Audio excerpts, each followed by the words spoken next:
Is that all you write? I'm writing on all of this, yeah, it's easier. And then I transfer. Yeah. All right, folks. Whenever you are ready, so am I. Immigration in 21st century America. Hello, everyone. The forefront of American society can be seen through immigration. From the initial migration of the 1500s to the Statue of Liberty in the 1920s, which was created to welcome European immigrants to the American society. So since America's founding, immigration has had varying effects on society. Immigrants come to America seeking economic opportunity, religious freedom, and to escape persecution. Immigrants have affected American culture, society, political aspects, and the views from the American people. But not all these effects have been beneficial for American society, however. In recent years, America has been seeking a more permanent solution to these immigration issues, leading one to the question, how can recent issues inflicted on American society be combated? In many cases, immigration can be good for a nation's economy. The problem surfaces with excessive and illegal immigration into the United States. Immigrants contribute to the economy, but being supported by welfare counteracts this contribution. Despite paying taxes, many still receive welfare and Social Security benefits. Leeching off of these welfare and Social Security programs, and these welfare and Social Security programs being widely distributed throughout the country, contributes more to the climbing debt in America and makes this harder to handle in a long-term scenario.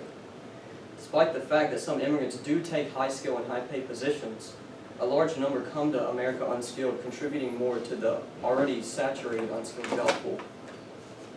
According to Stephen Malenga from the City Journal, unemployment among low-wage, low-skilled workers is approximately 30%. America doesn't need a large amount of low-wage immigrants coming in to fill these positions because the shortage of positions in America is a misconception. Despite paying taxes, their incomes are low, so they are forced into the depths of the lower class of society.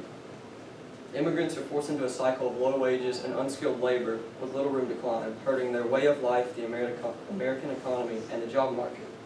There are still pros despite the negatives, such as adding money to the economy through taxes and cheap labor for businesses, but these pros are heavily counteracted by the negative impacts. Immigration in the U.S. has had many cultural impacts. Although increasing cultural diversity, immigration promotes sectionalism among ethnic groups. Due to the ethnic communities, as immigrants tend to migrate together into these communities and fail to blend with the American culture. Assimilation into American society is often slow and ineffective, as it takes years for each individual to adapt to the cultural norms of American society. Even so, immigrants often neglect these cultural norms as they continue to focus on their past culture through ethnic communities. In accordance to the Pew Research Center, roughly 1 million immigrants migrate into the United States each year, with this estimate remaining constant for the past decade. This addition of immigrants into the United States each year causes a yearly demographic change and pushes native viewpoints out of the norm and promotes immigrant viewpoints. And this causes native versus immigrant conflict. Despite this conflict, immigration is vital to the free flow of information and promotes innovation and integration into American society through beliefs, styles, and items. But the cultural issues mentioned before often transfer into the political scene. Immigration has been a crucial part in America's success as a country, and the nation was arguably built on immigration. There have been two different viewpoints on illegal immigration in the recent years, and illegal immigration rates continue to rise. First, there was former President Barack Obama, and he presented the controversial bill called DACA. DACA protects illegal immigrants from being deported and gives them free benefits like U.S. citizens currently have today. In this chart on the slide, it shows that in 2017, 690,000 illegal immigrants were protected by DACA. This is a bill from a Democratic president, and it shows that the Democratic Party's views on illegal immigration. But in 2016, a new president was elected in the United States, and his name was Donald Trump, and he is a Republican. The recent actions from Donald Trump go totally against what Obama did because of the different political parties. Trump is trying to abolish DACA as a whole and raise the watch on illegal immigrants. Some actions that he's taken, that he is wanting to increase border security along the United States and Mexico border, including a rise in Border Patrol agents around the border, and proposing to build a structure or a wall to go along the border from keeping illegal immigrants coming into the country.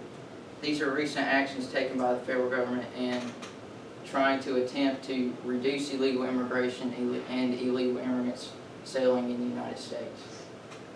So, what are the views from the American people? According to a recent Ipsos study, Ipsos being an organization that focuses on American attitudes, did a study on American views towards immigration.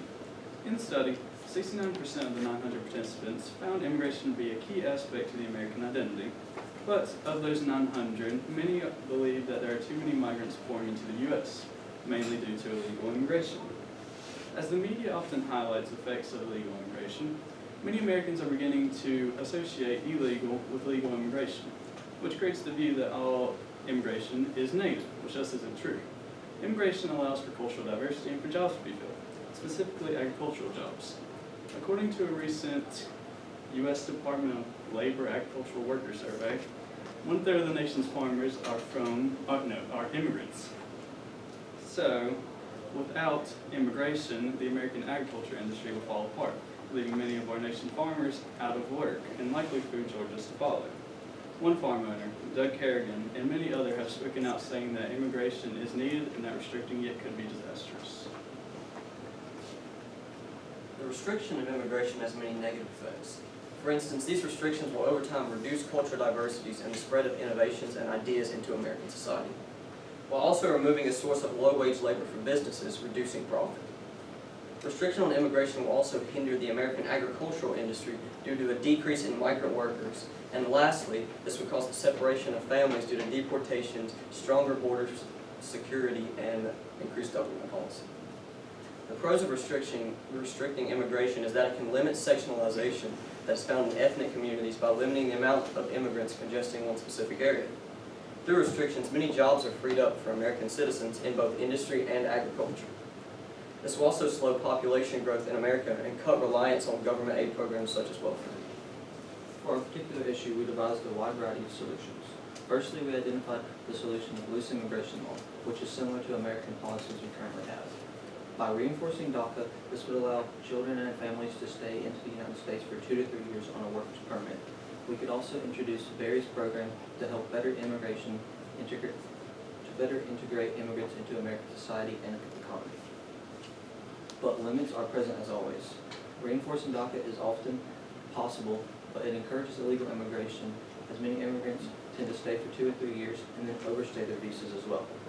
And integration programs are a good solution, but they're hard to fit into America's tight budget. Secondly, we established a stance on strict immigration law. Trump's border wall could be erected along the United States and Mexican border, virtually eliminating illegal immigration from Mexico, as well as the removal of DACA, which would prevent illegal immigrants from staying in the country for 2 to 3 years on a work permit and prevent the overstaying of illegals and the visas. Limitations are also present in this form as well. Trump's wall would be difficult to pass through both congressional houses, as well as it would be hard to fund due to strict budget delegations. And the removal of DACA is also very controversial and would be difficult to require inadequate support for legislative passing. Finally, our main and most prominent solution was the direct control of immigration. Deportation of illegals is somewhat extreme. Regulation and enforcement of immigration law need more strictly imposed on immigrants to restrict illegals from slipping through the cracks along our border. An increase in border security and staffing, both currently pushed for by President Donald Trump, would help tremendously in monitoring immigration into the United States.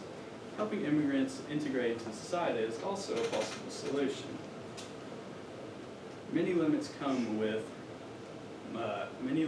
deporting, as identifying all illegals is unlikely and very difficult. But less limitations come with an increase in staffing, security, and technology along the U.S. border. The only limit is the budget and the trouble that comes with finding people to work those jobs along the border. In conclusion, immigration has been a major aspect of the United States, and immigrants help out in our society and economy more than we ever thought possible. Our extensive immigration research on economical and cultural impacts, political aspects, and the views from the American people has brought us to identify many problems afflicted upon America by immigration, and helped us identify many potential solutions for decreasing excessive and illegal immigration through laws controlling immigration along the border. Thank you for your time. All right, let me ask you some questions. All right, Owen, what's an example of a compelling argument from one of your peers' individual reports that you decided to exclude from your presentation, and why? Justin had the political lens, and in his argument, he identified many politicians, but we decided to exclude many of these politicians because they were senators, and their views usually classify with their parties, so it wouldn't have been significant as the big politicians that we did mention, which was Barack Obama and Donald J. Trump. All right, thank you.